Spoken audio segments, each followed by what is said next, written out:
Bueno, buenas noches. Una vez más nos encontramos acá en la escuela del Alcif. Hoy estamos con Carolina Varela. Nacida en Santiago de Chile en el 86, es licenciada en Lengua y Literatura Hispánica, mención Literatura, y diplomada en Diseño Editorial por la Universidad de Chile, en edición y publicaciones por la Pontificia Universidad de Chile, perdón, Pontificia Universidad Católica de Chile, y en LIJ, Teoría, Creación y Edición en el Instituto IDEA de Lausach. Trabajó como asistente editorial y correctora en diversas editoriales, también como asesora de escritores autopublicados. Hoy por hoy es editora de Velero y Triada Ediciones. Triada, editorial que fundó en el 2013, enfocada en la fantasía, ciencia ficción y romance juvenil adulto. Adelante, Caro. Hola, ¿qué tal? Un gusto saludarlos. Conozco algunas caras por ahí, pero no a todos, así que esta soy yo, Carolina Varela. Y esta sesión vamos a hablar un poco de ciencia, perdón, de ecoficción chilena, ¿ya? La, el título de la clase, debo decir que me lo soplaron por ahí, pero yo creo que es súper acorde a lo que vamos a hablar hoy día. Ya, esto de la contienda es desigual es muy, muy a propósito de la ecoficción y de la realidad, creo yo, que estamos viviendo como país a propósito de este tema. Ya, entonces, comparto mi Mimi. Espérenme, esto quiero, a ver si puedo.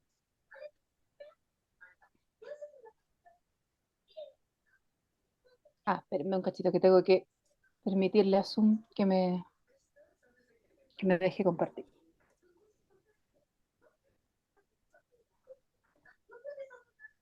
Ahí sí.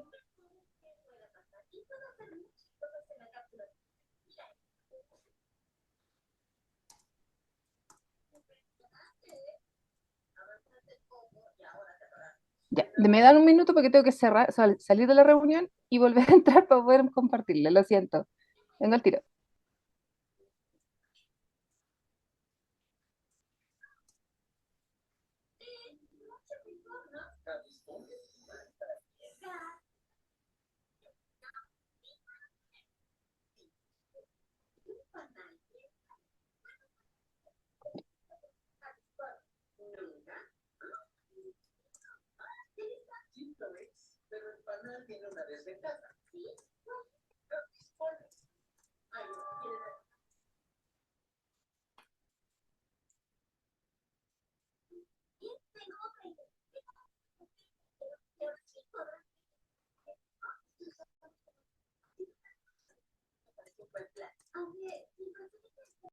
Y ahora sí. Lamento el impasse, pero esperemos que ahora sí funcione esta cosa. Ya. Ahí sí.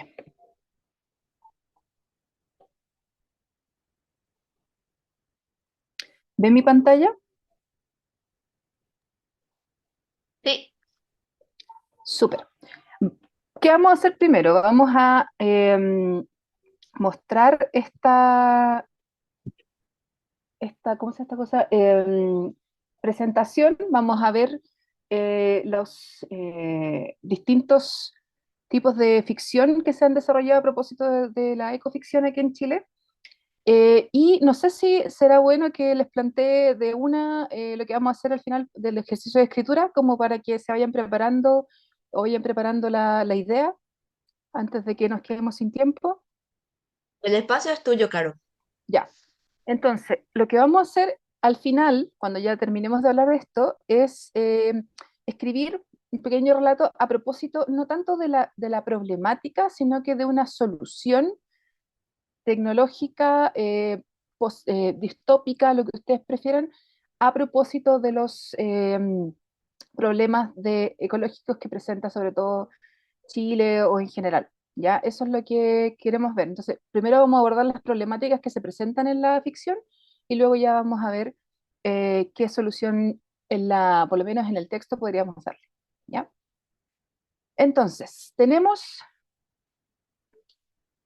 la ecoficción, normalmente lo que reúne, ¿cierto?, es el tema de las problemáticas tanto a nivel ecológico como también a nivel social, en la naturaleza y en lo social, porque obviamente están súper ligados uno del otro, o sea, no hay cómo darle, eh, separarlos de ahí. Vamos a ir con algunos ejemplos. Un ejemplo de literatura chilena que aborda la ecoficción es Náusea, Crónica de una zona de sacrificio, ¿ya? Este libro, escrito por Esteban David Contardo, fue editado por La Pollera Edición en el 2022 y aborda la contaminación industrial en Quintero y Puchoncaví. No sé si conocen la zona o alguien de por aquí cercano. Yo estuve mucho tiempo visitando Quintero, sobre todo en mi niñez, así que más o menos la ubico y sé de qué se habla ahí en la narración. En este caso, si bien no es un texto de ficción propiamente tal, la crónica siempre está narrada de tal forma que incluso parezca un poquito de ficción al final, ¿ya? Y hay ciertos testimonios a propósito de este tema. El concepto de zona de sacrificio, a propósito, es un lugar, ¿cierto?, o una zona habitada cuya calidad de vida y entorno medio ambiental ha sido afectada por la actividad industrial instalada. Hay varias zonas de sacrificio en el país, en específico cinco, cinco en Chile. Este concepto surgió en Estados Unidos en 1980 y ha sido utilizado por diversas organizaciones de la sociedad como un medio para describir lo difícil que es vivir en estos lugares. Este es Quintero Puchuncaví, ¿ya? Tenemos en Quintero, por ejemplo, la antigua ya está cerrada, según lo que supe. Eh, ¿Cómo se llama esta cosa? La fábrica, no es fábrica, la industria en ventanas, que tenía ahí su contaminación todo el rato sobre los habitantes de Quintero y Puchoncaví, y llegó incluso a tener episodios donde habían, no sé, niños enfermos saliendo del colegio, mucha gente, episodios muy, ¿cómo se podría decir?, complejos de abordar y que obviamente no queremos que se vuelvan a repetir.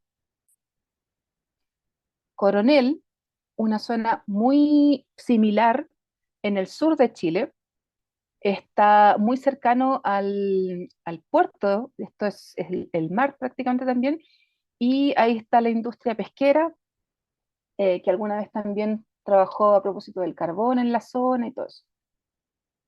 Em, Tenemos Mejillones. Mejillones es una zona también muy abandonada a propósito también de las pesqueras, de la limpieza ahí de la zona, el extractivismo en general. Tocopilla, en el norte, la mayoría son de este tipo de industrias que van sacando, ¿cierto?, el petróleo, que van sacando también peces, todo eso, y no a niveles industriales. Y finalmente Huasco, alrededor de la tercera región, que también son zonas complejas. De hecho, a propósito, déjenme ver una cosita.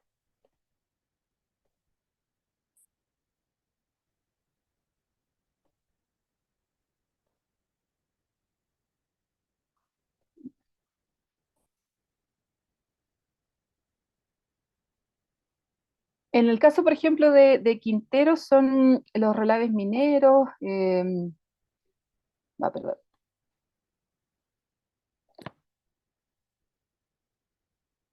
perdón que se me pasó esta cosa.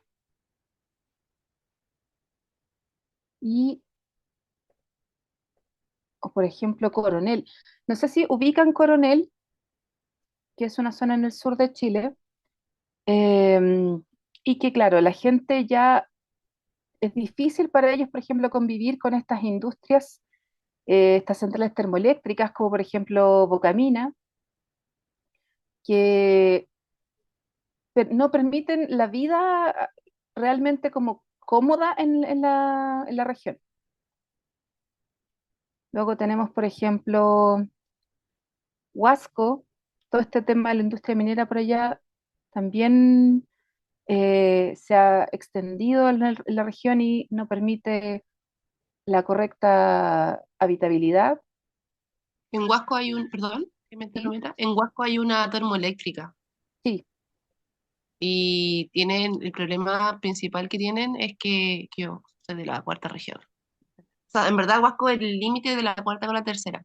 Y el sí. problema es que tienen muchos parques nacionales alrededor Ujú, y o sea, la termoeléctrica genera un problema medioambiental brígido en esos lugares porque cambia la temperatura del agua principalmente. ujú. Además de todo el humo, todos los gases que expelen, es muy Sí, es desastroso súper ambientalmente lo que pasa en Huasco. invivible, la verdad.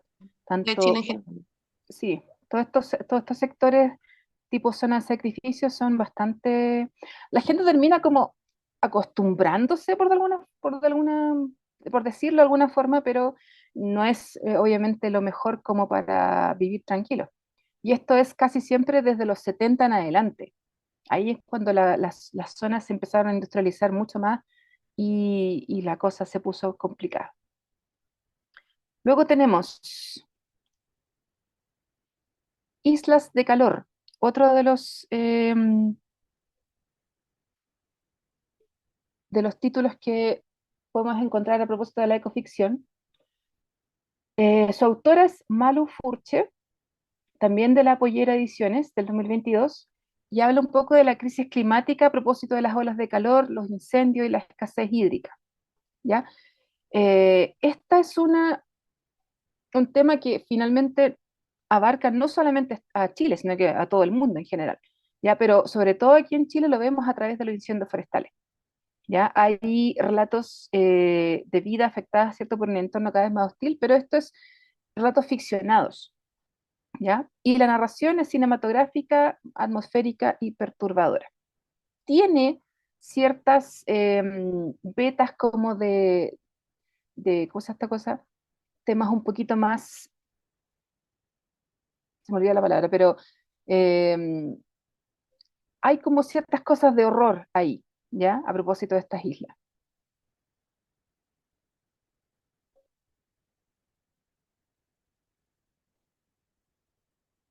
Entonces, las olas de calor se definen como periodos prolongados de temperaturas anormalmente altas. Cuando experimentamos valores de temperaturas superiores a lo esperado durante varios días consecutivos, como más de 3 días, clasificamos esto como un evento de ola de calor. Con los años hemos pasado, ¿cierto?, muchísimas olas de calor en los últimos años. O sea, ya es totalmente distinto. No sé si ustedes se dan cuenta o no. El cambio climático está modificando estos patrones y haciendo que las olas de calor sean más intensas, frecuentes y duraderas. Y obviamente que la causa principal del cambio climático son los gases de efecto invernadero, que retienen el calor en la superficie de la Tierra. Y ahí tenemos los efectos de estas olas, que finalmente redundan en tanto en la naturaleza como también en el que, por ejemplo, la gente pierda sus casas alrededor. Ya lo vimos con los incendios de Valparaíso hace unos años, el año 2024, si no me equivoco, al principio, fueron unos incendios terribles. Así que de ahí es la víctima. Tenemos otro título, Tierra de Aves Acuáticas, de Simón Ergas, de Ediciones Oxímoron, que habla de los efectos de la industria salmonera en Horno Pirén. ¿Ya? En él escribe varias historias, la mayoría son cuentos, que mezclan crítica ecológica y horror cósmico. Aquí hay ciertas referencias a textos Lovecraftianos, por ejemplo. Cosas así como un poquito más misteriosas, o cosas de monstruos, pero mucho más, ¿cómo se podría decir? Es un poquito más suave de alguna forma, no llega al horror cósmico totalmente. Y obviamente que naturaleza como fuerza que responde a la devastación humana. De ahí viene este tema del horror cósmico. La industria salmonera, tanto en Hornopiren como en, por ejemplo, hubo un desastre hace poco en el fiordo Comau, en el sur, en la región de los lagos. ¿Ya? En abril del 2021, las heces de los peces de la industria y el alimento que no atrapan y que cae al fondo del mar habrían contribuido a un gran afloramiento de microalgas de la especie Heterosigma akashiwo. Este fenómeno causó que se agote el oxígeno en el agua, provocando la muerte de más de 5.000 toneladas de salmones. ¿Ya? Esto fue lo que pasó en el fiordo Comau a propósito. Seguimos con El vasto territorio, que es de Simón López Trujillo, de la editorial Alfaguara el 2021. Y el título se aboca a los monocultivos de eucaliptos y sus consecuencias en Curanilagua. En específico en la zona son pinos y eucaliptos, ¿ya? Eh, Habla de una aparición de enfermedades fúngicas. Se supone que el protagonista se enferma a propósito de un hongo que aparece en la plantación y de alguna forma como que lo tratan de una especie, cuando se salva este protagonista, viene una secta y como que lo trata un poco como de un nuevo salvador, una cosa así, es como, se va por ese lado. Y obviamente que es una crítica al extractivismo y la corrupción institucional que hemos tenido desde también de la época de los 70. De hecho, este es un mapa del monocultivo de pinos y eucaliptos en la región del Biobío. ¿Ya? Si se fijan, lo que está en rosado es que representan más del 30% de la superficie de la región, que son las plantaciones de pinos y eucaliptos en el Biobío. No sé si conocen por ahí por la región, pero es una cosa ya de locos, porque se suponía que en su minuto les iban a dar ciertos territorios para plantar, que eran los más boscosos, los más tirados hacia el cerro, pero obviamente eso no lo respetaron. Y lo que pasa con esto, por ejemplo, aparte del tema natural, donde se secan los ríos, donde obviamente que la tierra empieza a tener menos, como que se va eh, quedando como una tierra infértil a propósito, también preocupa mucho porque no hay espacio para la gente, para que tenga casas, por ejemplo. No hay casi lugares para que la gente pueda poner ahí sus territorios y han tenido que incluso tomarse lugares que eran de las forestales. Pero lamentablemente hace poco se aprobó una ley antitoma que lo que ha hecho es que las forestales empiecen a eh, amenazar a la gente que se está tomando los sectores con sacarlos del lugar. ¿Ya? Adivinen quién partió con este tema de las plantaciones. Eh, el señor Ponce Lerú, yerno de Pinochet en la época de los 70, quien era como era ingeniero forestal y él planificó las plantaciones en la dictadura. No se respetaron los ríos, no se respetaron los caminos, los espacios, no se respetaron los lugares para la agricultura, no se respetaron las vegas para las ganaderías, todo, o sea, se plantó en todas partes. Y se suponía que la plantación de los pinos y de los eucaliptos no era para todos los lugares, sino para que era para lugares boscosos. Esto es uno de los testimonios de los vecinos que han tenido que tomarse lugares dentro del sitio, o sea, de Bio Bio para poder tener su casa también a propósito.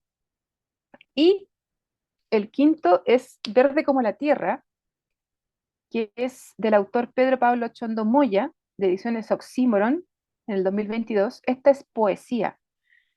Y aquí lo que hace es relacionar la naturaleza con lo espiritual a propósito de la cosmovisión mapuche, la escritura poética y contemplativa lejos del antropocentrismo.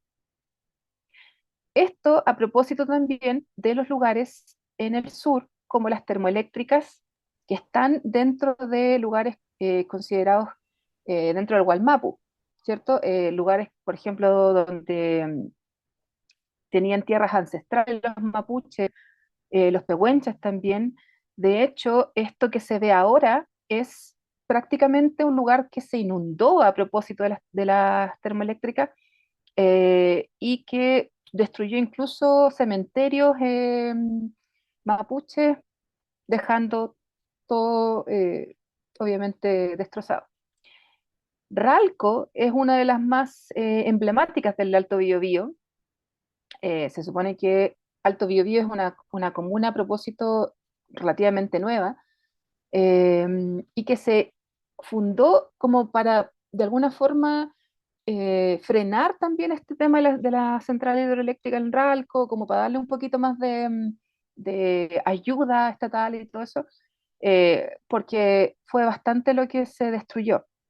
Y Ralco es el símbolo de una lucha recordada por toda la comunidad. La represa más grande en Chile, que está ubicada a 105 kilómetros al oriente de Los Ángeles, cambió la vida de familias mapuche pehuenche y marcó un hito en la defensa indígena por la Ñuque Mapu o Madre Tierra. El proyecto no solo significó la relocalización de familias que residían en el área de inundación y alteración ecológica que sufriría la cuenca del río Biobío, sino también un menoscabo en la forma de vida de este pueblo originario. Bueno, en general el pueblo mapuche siempre lo han movido, siempre lo han menoscabado, o sea, es casi que no sé, un peón más al que hay que sacarlo del tablero. También se inundó el cementerio Quepuca, que era lo que les decía, lo que dejó bajo el agua a 60 metros de profundidad los restos de los ancestros de cerca de 700 indígenas. Luego de 10 años, recién la empresa Endesa ofreció disculpas públicas, que en realidad no solucionan nada. Entonces, dentro de los temas recurrentes que hay en este tipo de ficciones, está la contaminación en las zonas de sacrificio, la crisis climática y la escasez de recursos, el daño ecológico por las industrias extractivas, los monocultivos y la salud pública, y debo agregar también el tema de la escasez de habitacional, y finalmente la cosmovisión indígena y la espiritualidad ecológica, ¿ya? No sé si tienen hasta ahora algún alcance o duda que quieran hacer, o si me fui muy rápido, no sé.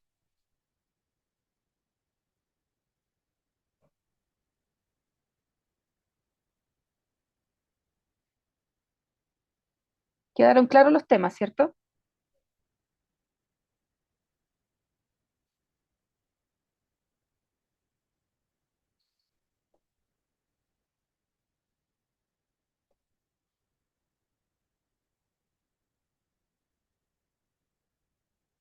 Ya. Entonces, ya que no hay... em,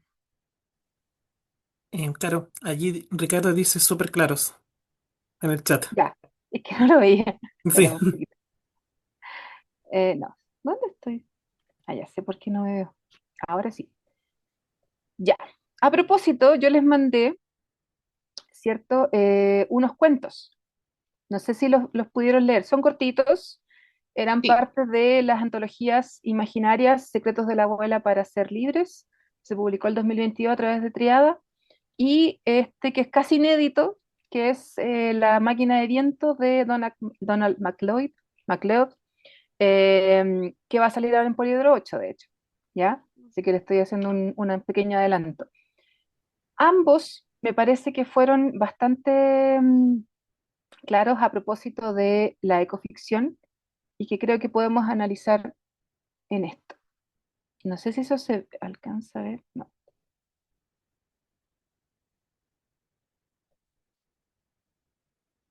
ahí sí.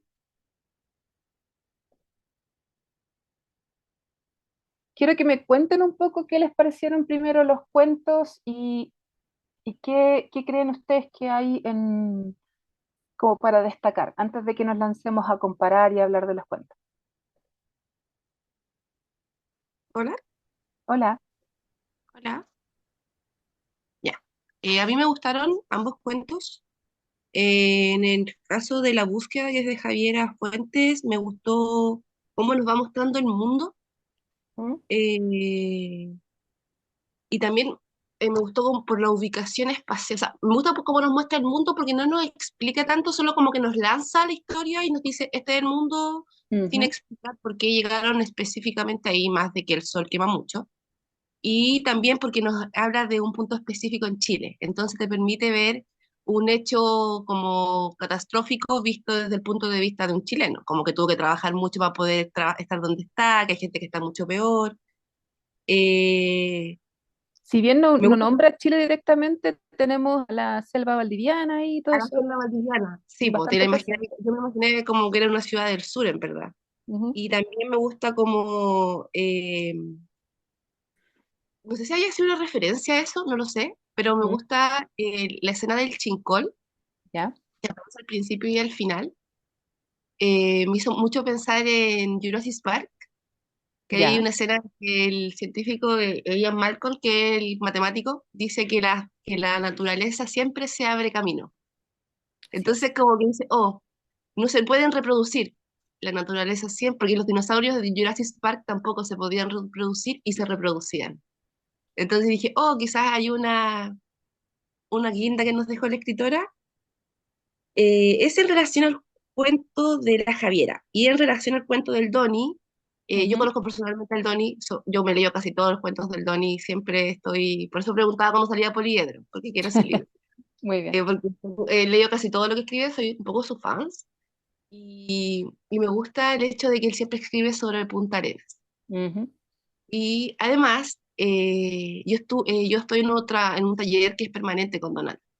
Y Sí, yo ya había leído este cuento antes de que él lo terminara de editar para ahora. Y, y fue como siempre escribí de Punta Arenas, pero este fue el primer cuento que escribió de Punta Arenas como en el futuro. Antes como que escribía del pasado.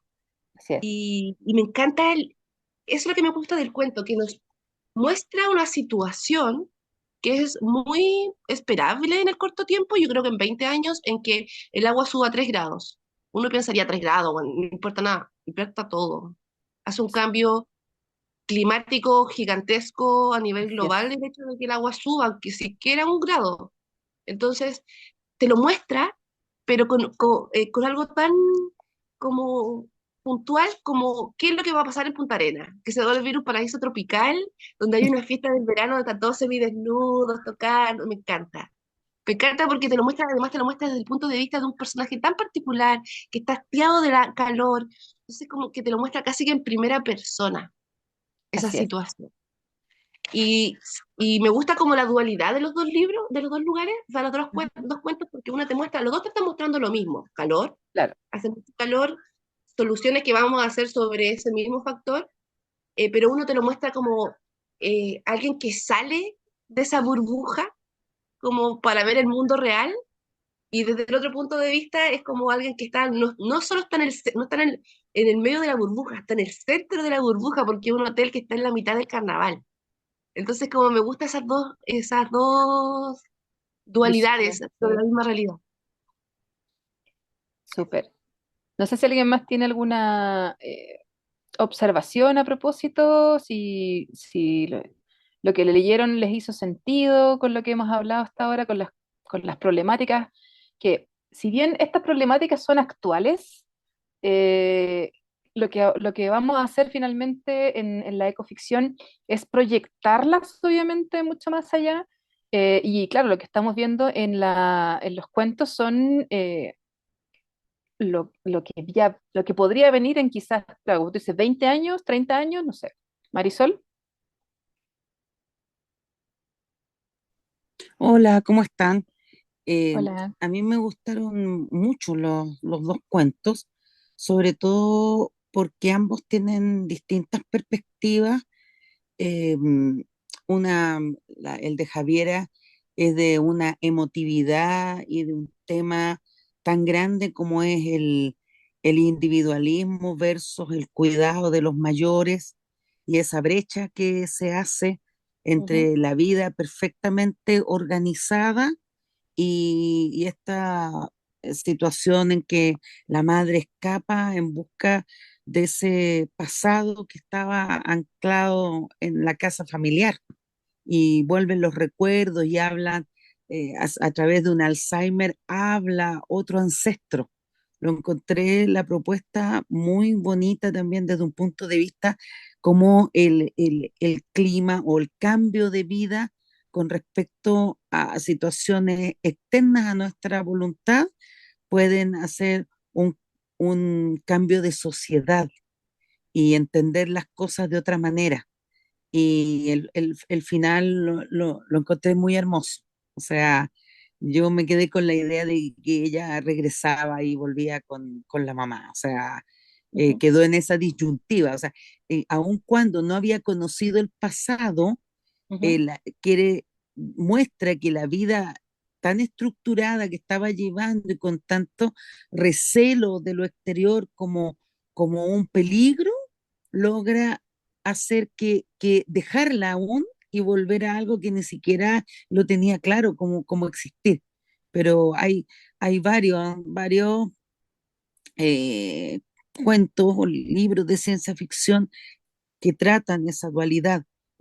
Partía el mundo feliz con Ujú. el mundo tan estructurado, tan perfecto, pero que igual estaba esa búsqueda de los salvajes que vivían en un mundo que no tenía las comodidades y tenían que vivir como pudieran, de esa forma. Y Claro. por otra parte, el cuento de Donnie me gustó bastante porque muestra una realidad muy cotidiana de algo que en este momento es tan impensable, o sea, un sur caluroso. Cuando se hacen las proyecciones con respecto a miles de años, se dice, va a estar el Sahara, va a ser una selva llena de agua, y va a ser un paraíso tropical, y uno piensa, ¿cómo sería ese extremo de Chile, donde justamente acaba de regresar una amiga mía de Puerto Natales de un frío inclemente, y que ella lo único que quería era regresar a una temperatura normal? Pero creo que igual lo que parece en un principio inclemente, pero conocido, es la cotidianeidad que viven sus habitantes. Y cuando este hombre, el padre que se va, estando recién nacido el protagonista, y se va en busca del frío, más a la Antártida, también es como una búsqueda de razón de vida. O Así es. sea, decir, no, yo no calzo en esto, no va conmigo. Creo que los dos cuentos están muy interesantes de leer. Me gustaron mucho. Buenísimo. ¿Alguien más que tenga algún comentario, que quiera dejar su duda, lo que sea, antes de seguir?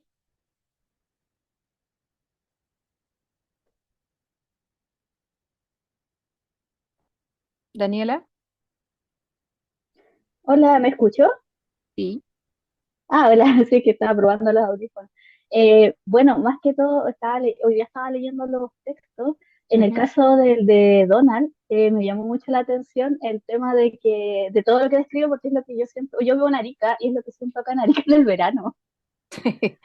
Entonces, desde demasiado inmersivo, porque dije, así ¿no? En el verano, es un verano, así tal cual como lo describía, es un verano en Arica y con el carnaval, con la fuerza del sol, Ujú. donde la ciudad se llena de gente, no puedes pasar, aparte que es un carnaval donde efectivamente hay harto consumo de alcohol, entonces como, fue como que, como dicen, los polos se invirtieron y Arica quedó en Magallanes, pero fue muy, como esa experiencia me dio leerlo, como sentirme que estaba, como me estaban describiendo mi ciudad, las palmeras, todo lo que describían.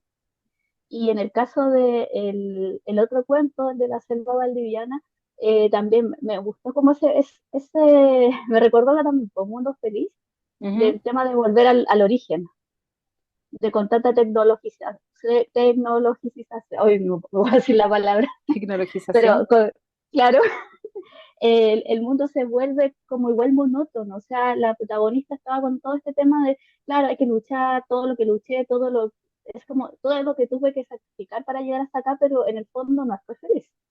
O Exacto. sea, esto no me llena, o sea, tengo que seguir para poder seguir sosteniendo esto, para poder mantenerlo, tengo que seguir manteniendo un estilo de vida que tampoco me hace feliz. Y también es volver como a tiempos muy simples. Y eso Así. también, y eso también es lo que como que me gustó el final de la historia cuando siempre es el pariente que se vuelve pseudo loco, pero en realidad el que tiene más razón. Que uno lo retorna como a ese camino de que uno en realidad con menos vive mejor, tal vez. Y lo del 5 también estaba pensando el mismo ejemplo que dio la compañera hace un ratito de Jurassic Park, que dice que la naturaleza se abre paso, la naturaleza Ujú. siempre se abre camino. Y me recordó también a los Juegos del Hambre cuando estos pajaritos, los sínsajos, Ujú. eran producto de la cruza de un experimento con los pajaritos salvajes que generaron estos insectos. Entonces, al final, la naturaleza siempre va a lograr como, pese a la destrucción, va a lograr como ciclos, son como ciclos. Hay una destrucción, pero después se va recomponiendo hasta que llegue este agujero negro y nos traiga a todos. Mientras tanto, vamos a poder, de alguna forma, tal vez no nosotros, pero sí, ya sea los animales, los seres vivos, las plantas o otros seres, van a ser los que dominen el planeta. Así es. No, está Eso. también, súper, muchas gracias. Está también el tema de lo afectivo involucrado en ambos relatos. Y bueno, tenemos acá, como ven en la presentación, no sé si se alcanza la presentación. Tenemos obviamente futuros climáticos extremos, como lo que habíamos dicho. Estamos en la búsqueda encerrados en biodomos artificiales y la vida es programada, o sea, es una cosa casi que, como tú decías, Daniela, una cosa como casi automática, de muchas rutinas, ¿cierto? No hay este caos que a veces presenta la naturaleza, caos, caos bonito, caos bueno, ¿cierto? Está en la máquina de viento, es Punta Arenas, obviamente, como decían, convertida en un destino tropical, y también un destino donde obviamente también llegó el capitalismo a poner ahí sus palmeras para que la gente pensara que esto es más como el Caribe o como lo fue alguna vez el Caribe, porque yo pensando en cómo es esta cosa, la inversión de los polos y todo el tema, o sea, el Caribe quizás en que está en este minuto, según el relato de Donald, y obviamente que se muestran los climas alterados y la artificialización del entorno natural. Ahora, hay un elemento que quizás, no sé si lo notaron, pero está la madre Claro, como elemento, una consulta eh, pequeña. ya, Disculpa. espérame, que no veo todo. Dígame. Es que cambiaste de pantalla, ¿no? Sí, a ver, ¿se ve ahí o no? ¿Qué están viendo? Yo estoy viendo todavía temas recurrentes. ¿O se quedó pegada la mía o ¿Qué más recuerdo? temas recurrentes? Sí, o sea, tu Ah, presentación. ya sé, ya sé, ya sé, ya. Espérenme. Vamos, esto todavía me... Yo por lo menos... Ah, con razón. Espérenme un cachito. Yo Hay que conozco más... sacar y volver a ponerlo. Sí, exactamente. Yo conozco más el Meet. Entonces el Zoom me hace ruido. Ya. Ya, ahí está. Entonces, eso es lo que les decía al principio, los futuros climáticos extremos que habíamos visto. Y en este caso tenemos un elemento en común también, que es la madre, ¿cierto? Como portadora de la memoria ecológica. En el caso de la búsqueda, por ejemplo, tenemos esta madre con demencia que recuerda los bosques perdidos. Eh, Obviamente vamos siempre al pasado. Y en la máquina de viento, esta madre inmóvil que es la que encarna el pasado, ¿ya? Y obviamente que ambas representan el vínculo con la tierra y lo que fue olvidado. ¿Qué es para usted en este caso la madre en los cuentos? ¿Qué es lo que creen ustedes que es el tema de la madre en los cuentos? ¿O cómo lo asocian con la ecoficción?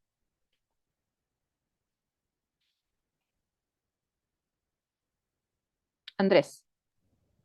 Em, será como una especie de, a ver, funciona un poco como el escape digamos, de los millennials nosotros, digamos, como quienes tienen la culpa, pero o reaccionan al ecocidio, como que sufrieron el ecocidio, pero los hijos son quienes sufren las consecuencias, digamos, es como nuestro Ya, espacio. Y hay una especie de relato familiar que viene desde de la madre, como que la madre cuenta la historia de cómo llegamos a este punto, pero son los hijos quienes tienen que vivir las consecuencias, mientras son las madres quienes eh, em, encarnan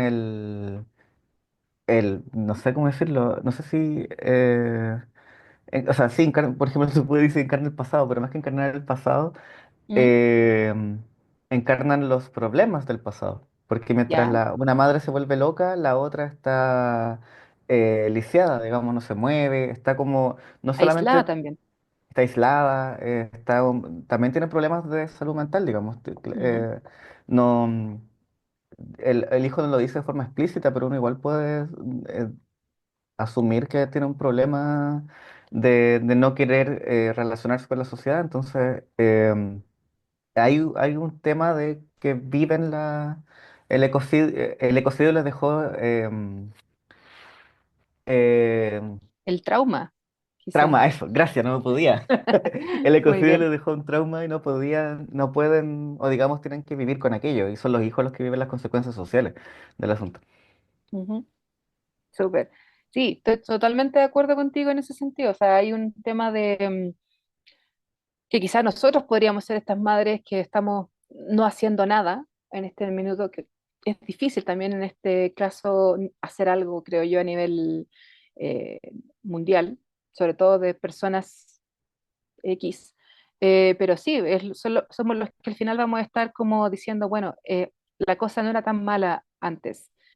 Lo siento, hijo mío, una cosa así. Adriana, cuéntame. Gracias. A mí lo que me hizo pensar es que representan propiamente a la tierra, a Gaia, Ujú. Sí. y que representan una madre enferma, olvidada, pero que de alguna manera logra llamar la atención de su descendencia para que vuelvan Ujú. a ella, para que vuelvan al origen, para que puedan conocer esa parte que no es que haya quedado olvidada, ¿no? Sino que ha cambiado tanto que ya no la reconocen. Eh, creo que era lo que iba a decir, algo que no pude decir hace rato y aprovecho rápidamente, Ujú. que me llamó mucho la atención esta parte de, no me acuerdo cómo se llama el ave, pero mencionan a un pajarito en el primer cuento, Chincol. el chincón, muchas gracias, Ujú. y que justamente ven que es un chincol que está como acunando a su bebé, ¿no? Ujú. Bueno, lo está protegiendo a pesar de que ya está muerto. Entonces, esa imagen me llamó muchísima la atención. También se relaciona con esto de cómo la madre pues protege, ¿no? Ese es su, Ujú. pues una de sus tareas naturales que tiene, el proteger a su descendencia.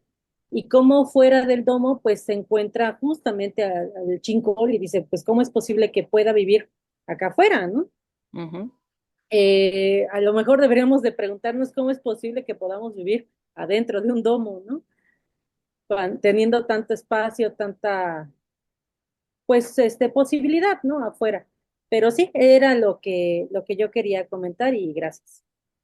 Súper. Claro, es que también en el domo tenemos la seguridad de que vamos a vivir y obviamente estamos afuera, o sea, en el afuera es totalmente hostil, pero nunca se sabe, como ustedes han dicho también, la naturaleza siempre se abre paso, entonces también está el temor de lo que no sabemos lo que hay más allá del domo. Daniela, Uf, el simbolismo de la madre es yo para hablar mucho, mucho rato, pero por ejemplo también acá en ambos cuentos yo lo veía como el de la espontaneidad versus la monotonía, porque esto de las rutinas, en ambos cuentos, por ejemplo, las rutinas estaban súper establecidas con alarmas. ujú, así Es es. algo que me llamó mucho la atención en ambas historias, mientras que teníamos a estas dos madres que eran súper espontáneas, una dentro de lo que pudo hacer, como su rebeldía frente a la situación, fue como no usar tecnología, prácticamente la usaba para como cosas muy básicas y después se fue recluyendo en el cuento de Donald, mientras que en el otro cuento simplemente la mente se le fue y Así prefirió es. huir del lugar y también el simbolismo de la madre como portal en este caso, tanto de la vida como de la muerte. Sabemos en el primer cuento esta madre que llama a la protagonista a esta vida más simple y más sencilla a través también de este portal de paso de salir del lugar a, a enfrentarse a la naturaleza, a lo desconocido, al bosque oscuro, o en este caso al bosque hostil, Ujú. mostrándole un acto de muerte que es como el sacrificio del Chincol, por así decirlo, y decirle afuera es incierto, pero por lo menos en el camino va a ser una aventura que va a ser mucho más divertido que estar en la monotonía de las alarmas. Así Y, es. y, y también el tema del calor versus el frío, o sea, el calor sofocante que vemos en el primer cuento y el final del cuento donde el protagonista lo único que quiere es ponerse un chaleco, pero sentir ese calor de abrazo, Ujú. pero con el frío de fuera, que es, porque habla mucho también de la relación que tiene con la mamá, que la mamá como se recluyó muy distante, entonces ya de hecho un poco se relacionan, pese a que viven en la misma casa. Entonces Así también es. hay un tema ahí de la pérdida. Y lo otro también que ambos cuentos me hablaban del proceso de transición. Como lo decía Ujú. recién Andrés, también el tema de que ellas vivieron el proceso en sí, pero son los hijos los que están viviendo las consecuencias y es difícil adaptarse a un mundo nuevo que cuando tú conociste el otro te gustó más el anterior y no puedes retornar a ese mundo anterior el proceso de transición, o sea, en Chile sabemos lo que es una transición y sabemos lo que afecta. Ujú. Nuestra generación es una generación de transición y es complejo ver, por ejemplo, pasar incluso desde lo que es la vida análoga a la vida digital. Y lo que probablemente los que tienen hijos saben de estos niños que viven en pantalla y cómo les cuesta, por ejemplo, cuando no hay internet, queda el caos. Cuando se corta la luz en Chile, el caos se queda. Y uno dice, pero si cuando era chico nos jugaba en la calle. Hay que hacerlos dormir nomás de una vez. Claro, no, no Se queda de acaba otra. la luz y se van a dormir. Fin. ¿Cómo los entretengo? No, durmiendo, durmiendo. Se van a acostar. Claro, Muy bien, todas no, esas súper bien. simbolismo. Tenemos Eso. entonces a la madre como pasado, como tierra, como el trauma, como las rutinas y como la pérdida. Son conceptos bien potentes para una figura, bueno, compleja siempre, así que me parece súper bien lo que han reflexionado. También tenemos dentro de los cuentos los símbolos naturales como el chincol y el viento. En el caso, por ejemplo, de la búsqueda, el chincol es un ave que está viva, obviamente, en este entorno donde no debería haber nacido, y el viento es una sensación de pérdida, donde solo es posible en un museo, ¿sabes? Totalmente algo que ya prácticamente no existe en la cotidianeidad. Entonces, ambos son símbolos de lo natural que aún resisten en el medio del colapso. ¿Qué sensación o qué podrían decir a propósito de estos dos símbolos, del chincol y del viento, que lo hemos visto ya eh, en los cuentos?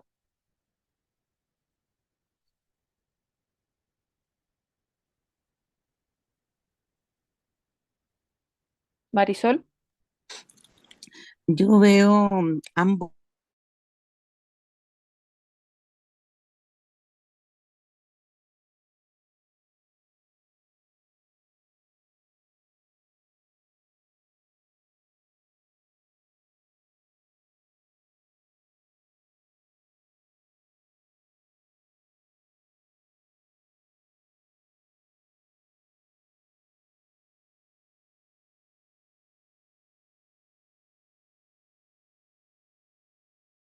Así es. Pero está obviamente asociado a esta quizás sensación de descontrol. No sé si les hace o no sentido lo que planteo, en donde, claro, el viento, como tú dices, Marisol, no lo podemos atrapar, no es algo que podamos ver, lo podemos sentir obviamente, pero no es algo que se quede con nosotros y que podamos controlar, a pesar de que en el cuento de Donnie se puede producir de alguna manera, pero es algo que naturalmente no está en nuestras manos, obviamente, tenerlo, y que hace falta en este escenario. Y claro, y el chincón lo mismo, o sea, el ave, hay una sensación también ahí de ¿cómo se llama esta cosa? Eh, de que es algo que se le escapó del control a este biodomo, a este lugar creado artificialmente. No sé si están de acuerdo conmigo, si tienen algo más que aportar a propósito.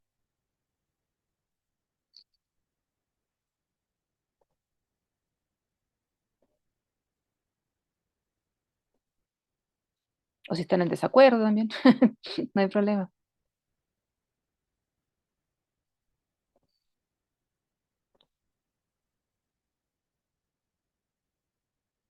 ¿Mm? Si no, seguimos también con otras cosas que se podrían comparar, ¿cierto? Es estas decisiones y vínculos afectivos que tenemos en los dos cuentos. Lidia, por ejemplo, y el protagonista enfrentan decisiones sobre regresar o quedarse. El protagonista del cuento de La máquina de viento, ¿cierto? Y ambos priorizan el lazo afectivo y la memoria sobre la comodidad artificial.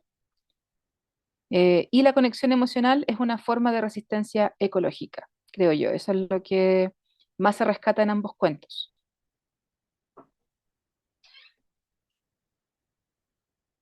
Y ambos cuentos, ¿cierto?, integran obviamente la ecología, la memoria y la afectividad. Creo que es una de las cosas que más sobresalen.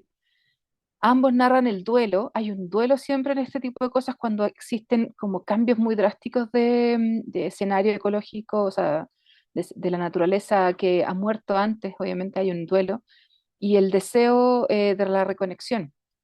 Entonces, más que distopías, más que mundos distópicos, son llamados a sentir y recordar lo esencial. Lo mismo que estamos viendo, creo yo, ahora con los cuentos que le habíamos visto. O sea, hay esta sensación y esta necesidad de reconectar, pero que sale de nuestras manos porque finalmente hay un otro que está, ¿cómo se podría decir?, controlando lo artificial, ¿cierto? O la industria que perjudica.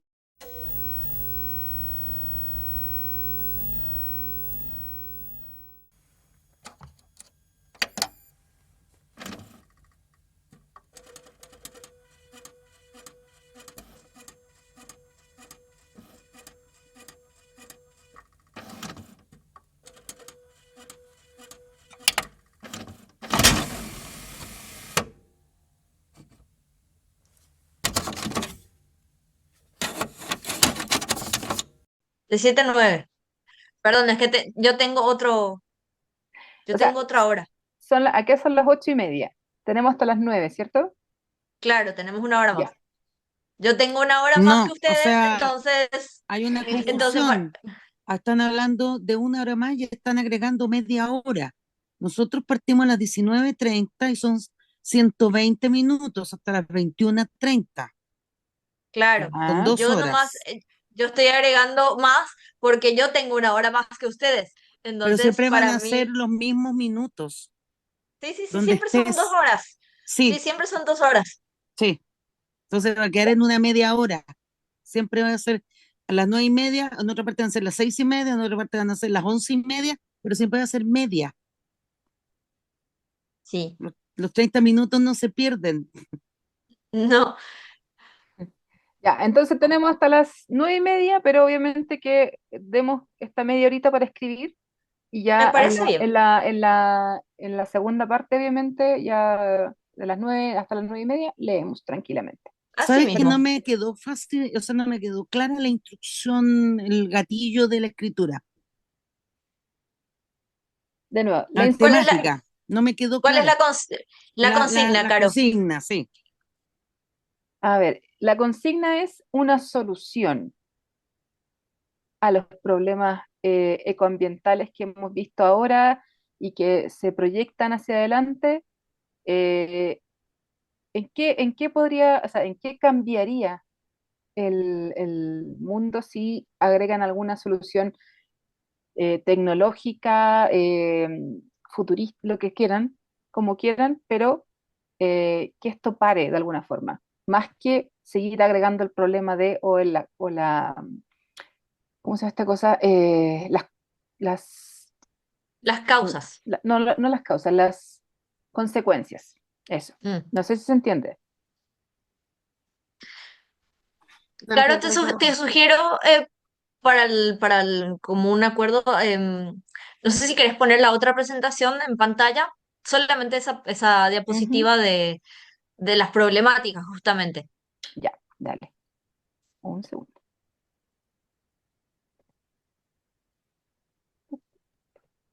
Entonces tenemos hasta las 9.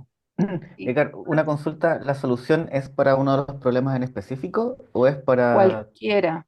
Sí, Ya, cualquier problema que ustedes escogieron o que les llegue incluso más, de repente tienen algo muy similar en su zona o que, no sé, lo han vivido porque, no sé, en su país es lo mismo, o incluso cosas que no necesariamente de acá, pero el tema es em, ir más allá de la problemática y de las consecuencias. ¿Se entiende? Espero que no sea muy complicado. Entonces, le voy a poner acá al final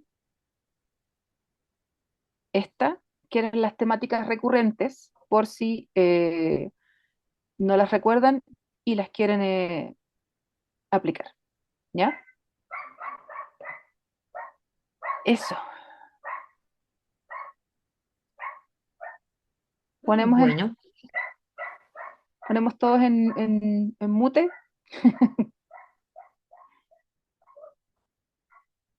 Ahí sí.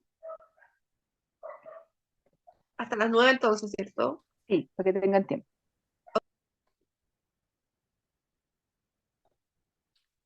¿Cómo estamos con los cuentos? Veo que Lucio subió lo suyo. Gracias por compartirlo, Lucio. Yo lo escribí en el cuaderno. No importa, donde quieran.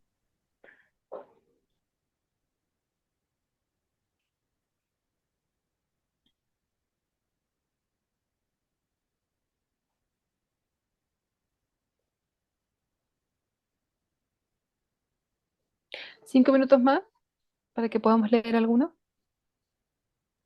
Yo estoy lista. Yo también lista. Súper.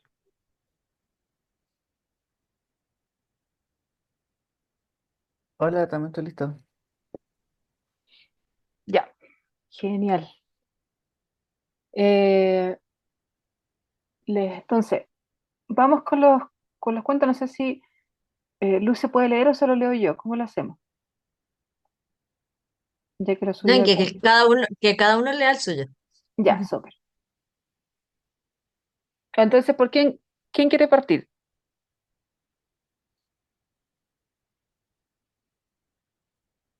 No sean tímidos. Yo parto. Ya, sé. Ya, pero sepan, lo acabo de escribir con mi lápiz. Ay, pero es Ya. entendible, tranquilo. Dale, No sé, acabo de terminarlo de escribir, así que no sé ni siquiera qué escribí. Solo escribí. ¿Ok? dale. Dale. No tiene título. No se lo pongo. Oh, Ya. ¿Sabes cuánto tiempo tardan en volar? Preguntó el hombre que sudaba. Su cara se ponía roja cada vez que tomaba los ladrillos de dos en dos. Te estoy preguntando si sabes cuánto tiempo tienen que volar. Volvió a preguntar, esta vez mucho más irritado, como si quisiese golpear con las palabras.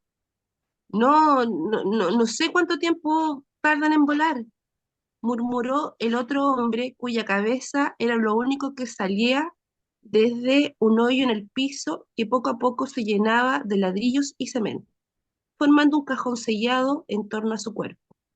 Su boca estaba seca y cada palabra que decía parecía que le iba a terminar de romper sus labios. Después de esto, no se te va a olvidar nunca más, sentenció el hombre que sudaba mientras ponía dos ladrillos que terminaban de cerrarle el pecho. El hombre que sudaba se sentó en el suelo frente al prisionero y sacó un papel amarillento y desgastado que contenía un instructivo o un manual o un rezo. Ya nadie sabía definir bien. Lo leyó en voz alta. Leyó con solemnidad, pero sin mayor interés, las dialécticas de los presidentes de las juntas ambientales, esas que hablaban de la importancia de la cohesión social y la responsabilidad como ciudadanos de salvaguardar los derechos de la naturaleza. Eso no le importaba al hombre sudado. Realmente puso énfasis en cada una de sus palabras cuando se refirió a las aves, a la biodiversidad, al humedal y a la habitabilidad. Las aves pueden volar durante semanas sin parar hasta hasta llegar aquí, desde Canadá, hasta aquí, sin parar. Vienen a dejar sus huevos, a tener a sus crías, vuelan durante semanas, sin parar, repetía el hombre sudado, como si la imagen de esas aves recorriendo el continente entero le dolieran en la mente de no saber cómo lo hacían. El hombre en el hoyo lo miraba sin entender el fanatismo, sin entender el origen de tanta crueldad. Él ya no intentaba escapar, no desde que sus piernas eran una sola con la estructura que la apresaba. Solo quería que todo terminara y poder entender. ¿Y saben lo que le pasaba cuando las aves llegaban? ¿Saben lo que le pasaban? Gritaba el hombre. Cemento. Eso era lo que encontraban. Y eso es lo que les damos a ustedes, cemento, para que no se olviden que la tierra paga. Y el hombre en el hoyo pensaba en decir algo, pero el hombre sudado se paró y tapó la cara con 2 ladrillos más. Una venganza, más o menos. La venganza nunca es buena, dicen por ahí. No, pero interesante. O sea, Una hay... solución, Ah, dijeron, dijeron una solución. sí, obvio. La solución es matar al hombre. Hay que poner cemento en un humedal donde las aves vienen a poner sus huevitos luego de haber volado desde Canadá hasta aquí, sí,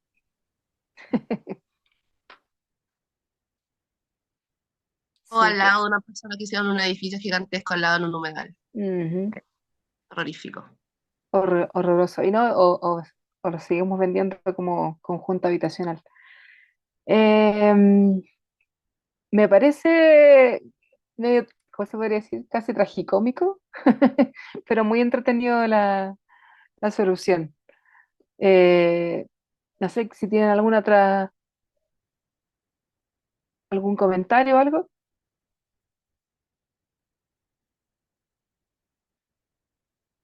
¿Seguimos entonces?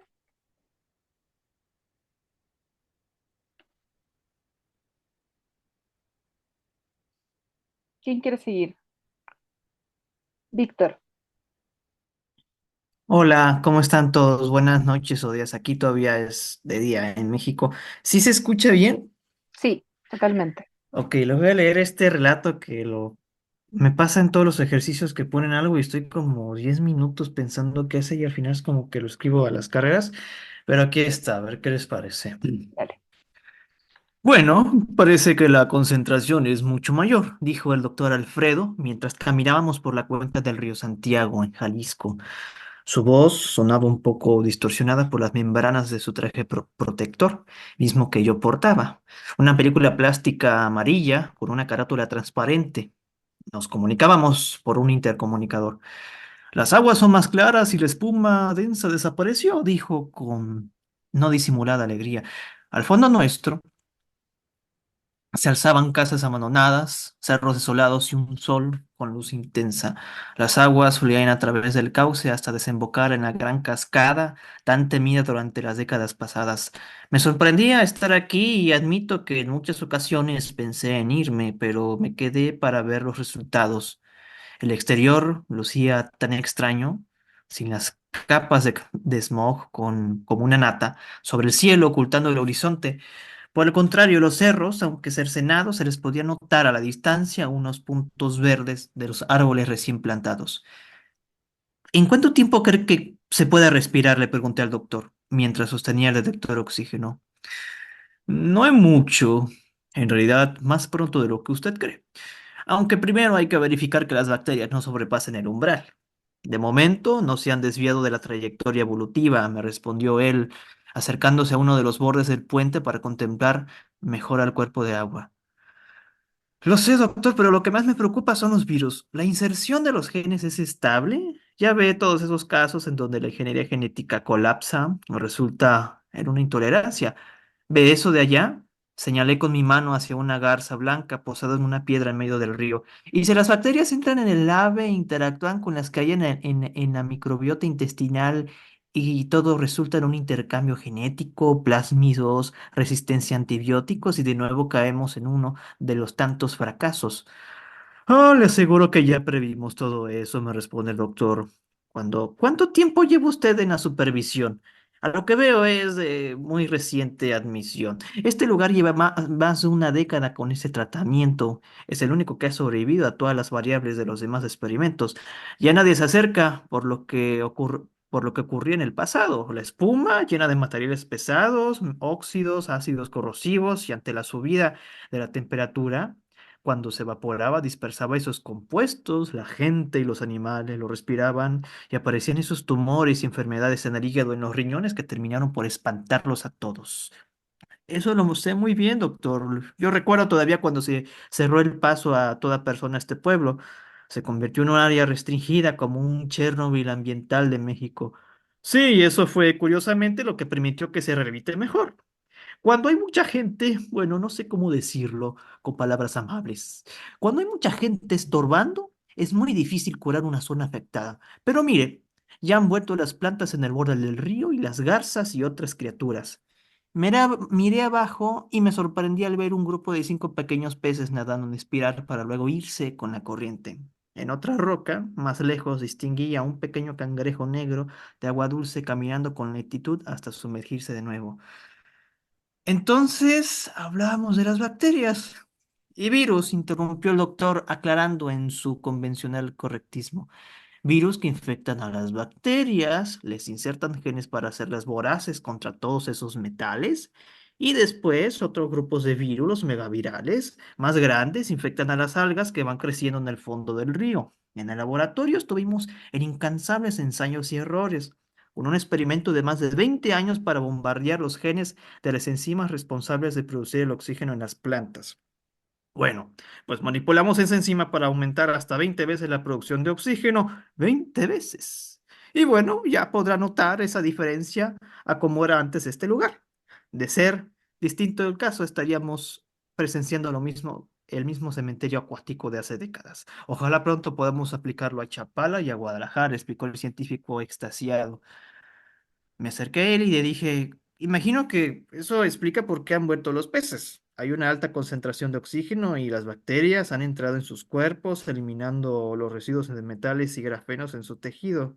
Reflexioné. Sí, sí, justo así, me respondió el doctor. Veo que lo ha entendido bastante bien.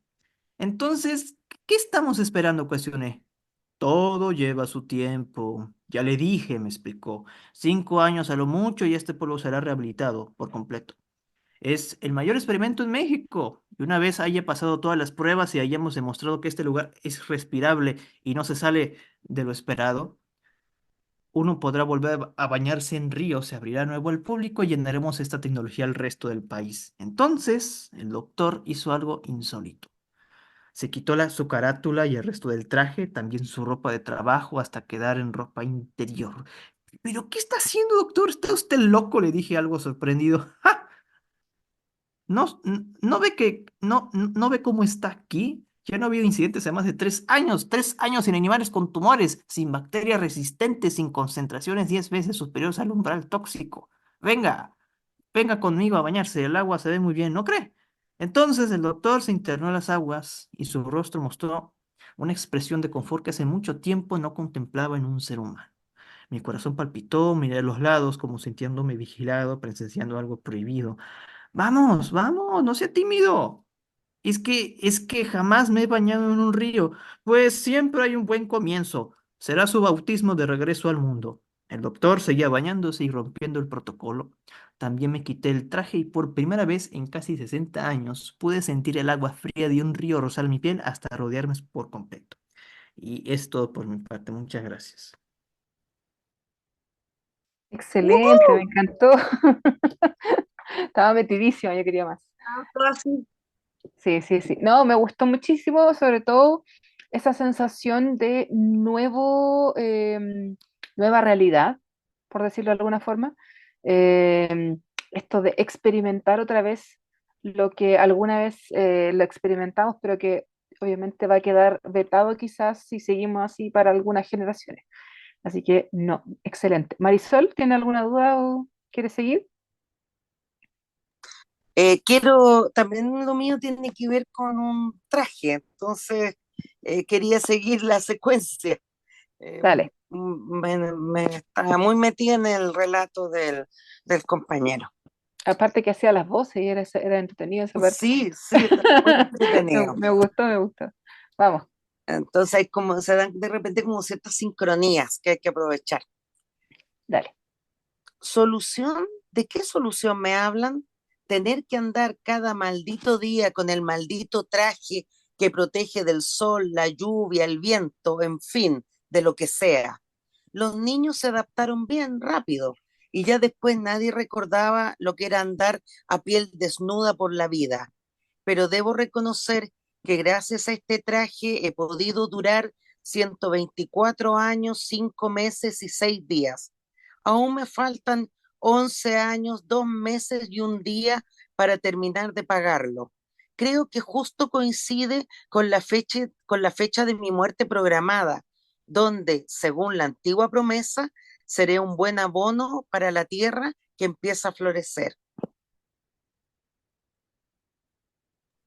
Excelente, muy, muy Yo bueno. soy bien de microcuentos, entre paréntesis, soy ¿Mm? bien minimalista para escribir. No, pero la figura del traje es algo que quizás se va a repetir constantemente en el tema porque es, creo yo, lo que estamos casi por adoptar de alguna manera. O sea, ya sobre todo con el tema de las olas de calor y la radiación y todo eso, o sea, olvídense de la piel así tal cual como ahora, así que, y claro, y es nacer otra vez a un nuevo, exacto, un vestigio de la pandemia también, como dice Daniela, o sea, siempre cubiertos. ¿Quién quiere seguir? ¿Andrés?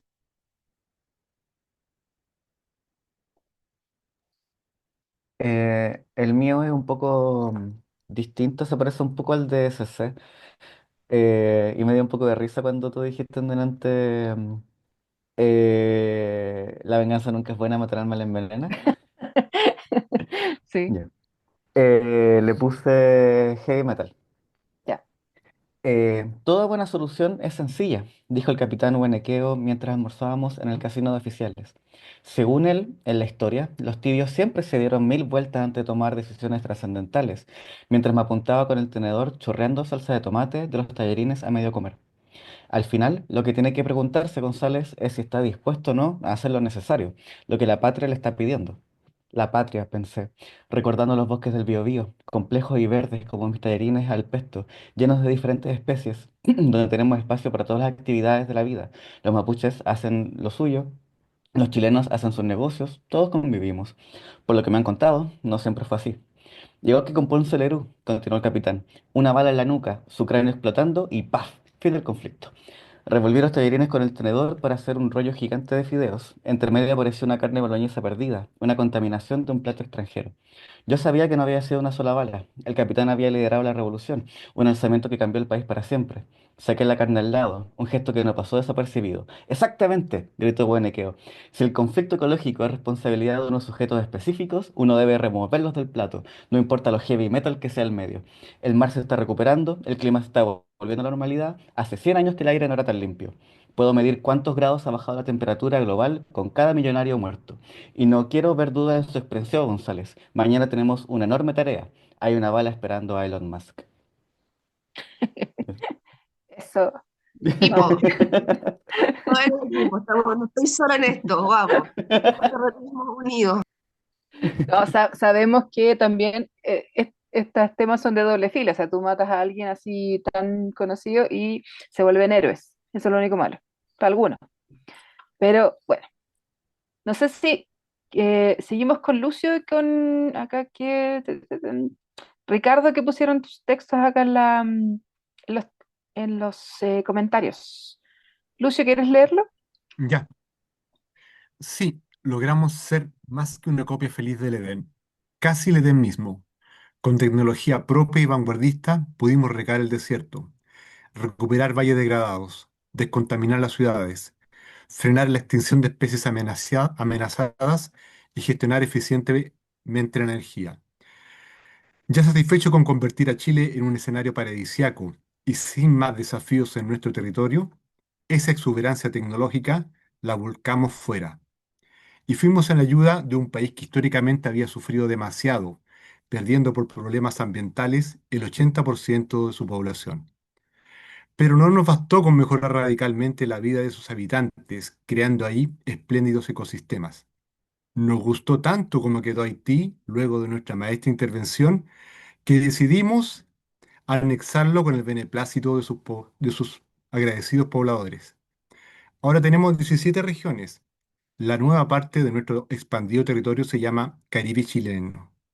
Ya no hay migración desde y hacia allá, solo viajes de negocios y turismo. Súper. Haití, que siempre ha sido vulnerado, no sé si, ¿cómo se llama esta cosa? No sé en qué tono lo escribiste, más irónico o más como real. O sea, ¿realmente crees que los chilenos podrían, por ejemplo, ir en ayuda realmente de Haití?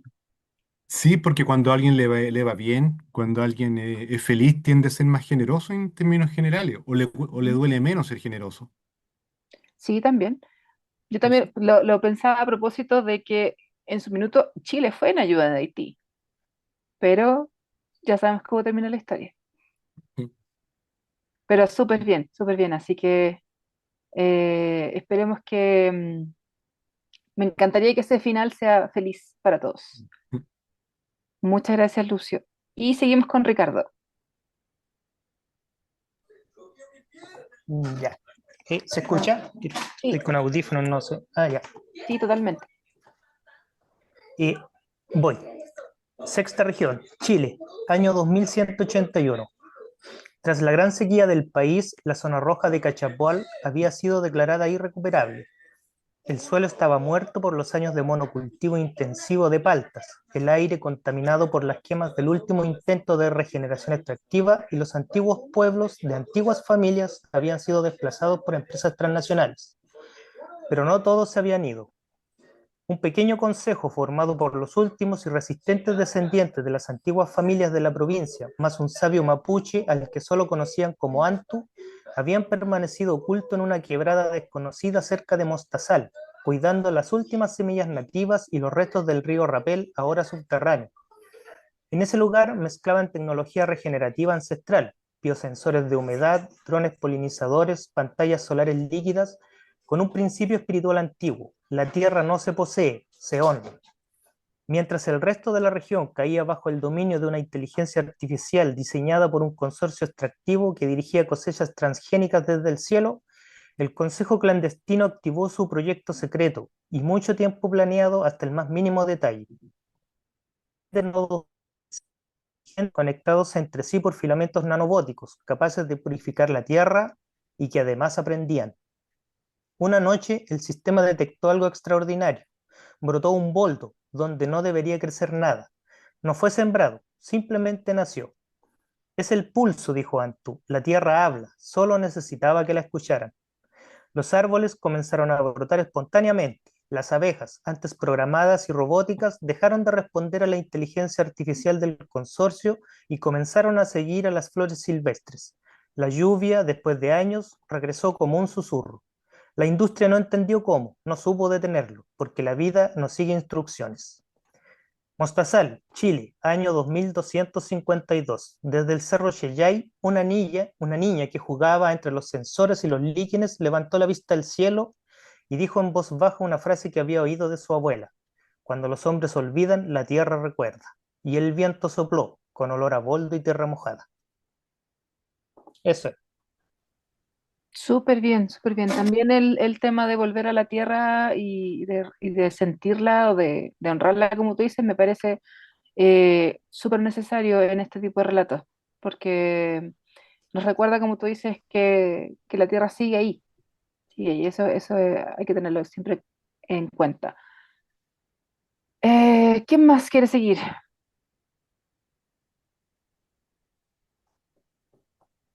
Daniela. ¿Me escucho? Sí. Ah, ya, así es que se me acabó la batería del audífono. El mío se llama Principio de Parsimonia. Es una ley universalmente conocida que, frente a soluciones extremas, se deben tomar medidas extremas. Así como también frente a un montón de medidas extremas que se presenten, la más sencilla suele ser la respuesta más efectiva.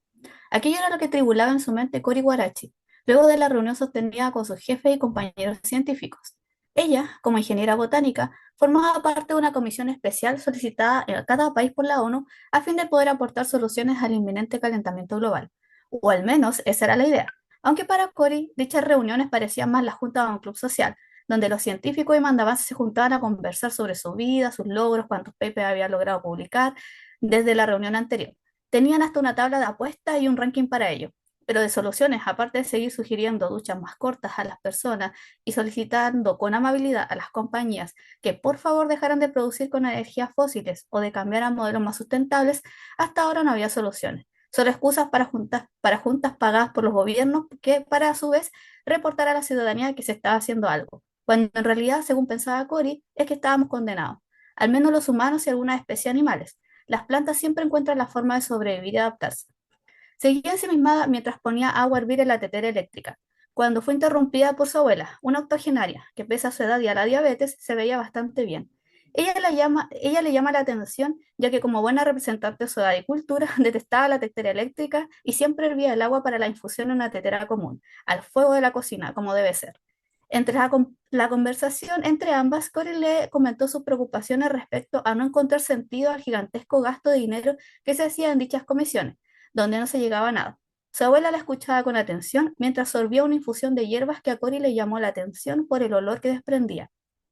Al darse cuenta de lo que era y que su abuela lo usaba para mantener a raya la diabetes, su cerebro comenzó a trabajar a 1000 por hora. Sería un proyecto a gran escala y probablemente habría muchos detractores, pero estaba segura de que la yareta, el arbusto del altiplano, sería quien podría eventualmente ayudar a bajar la temperatura del planeta, o al menos había que intentarlo. Sería una plantación extraordinaria. Fue corriendo a su computadora a redactar la propuesta, lo más simple, lo más efectivo. La respuesta siempre estuvo frente a sus ojos. Súper, sí, efectivamente a veces las cosas más sencillas son las que hay que aprovechar. Sí, No es chiste. el toque nortino también. Obviamente que sí. Muchas gracias, Daniela. ¿Con quién seguimos? Hasta ahora han sido súper entretenidos los cuentos y qué bueno que hayan ido más allá del problema actual, o sea, con un poquito de esperanza en adelante, que siempre es la necesaria, creo yo.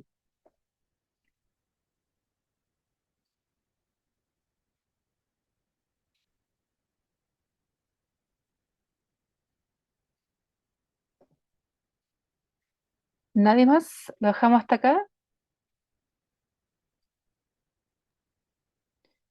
Víctor dice que con el cultivo de palta y eucaliptos me recuerda, dice, lo que sucede aquí en México con los agaves de los que se hace el tequila. Sí, sí, lo único malo del siglo XX y de principios del XXI es que finalmente todo se industrializó a tal punto que, claro, todos tenemos que comer, porque si no estaríamos como en el siglo XIX, XVIII, donde toda la mayoría se moría de hambre, pero ¿a qué costo? Han resecado la tierra así a niveles altísimos. Eh, Leonardo Espinosa, no, perdón, Cristóbal, ¿cómo vamos? Yo creo que ya, bueno, ya Ujú. son las 9:30. Sí. Y bueno, Daphne igual se tuvo que retirar, que se sentía un poco mal, ahí nos avisó por el chat. Ujú. Entonces ahora me tocaría a mí cerrar esta tercera sesión agradeciéndole a toda su participación, sobre todo a Carolina por la clase que nos dio y después el ejercicio que nos Espero va que les haya gustado el ejercicio. y las lecturas también que la primicia la primicia de Poliedro 8. Eso. Y las otras lecturas que también pueden encontrar en las librerías seguramente, como para que se acerquen un poquito a estos libros que de repente los esconden en las librerías, así como literatura chilena, pero que tienen su toque ahí distópico o extraño, que de repente no aparece tan a la vista. Así que, bueno, de nuevo agradecerte, Carolina, por toda la clase y las lecturas recomendadas. Ujú. Y recordarles ya la próxima semana, nueva sesión con este caso Daniel Figueroa. Ahí vamos, nos mandó varias lecturas, así que se las estaré pasando a todos mañana. Un gusto y muchas gracias a todos. Que estén muy bien, un gusto a todos conocerlos. Que les vaya bien. Chao. Chao, muchas Chao, gracias. hasta la próxima semana, que Gracias. estén bien. Chao. Gracias.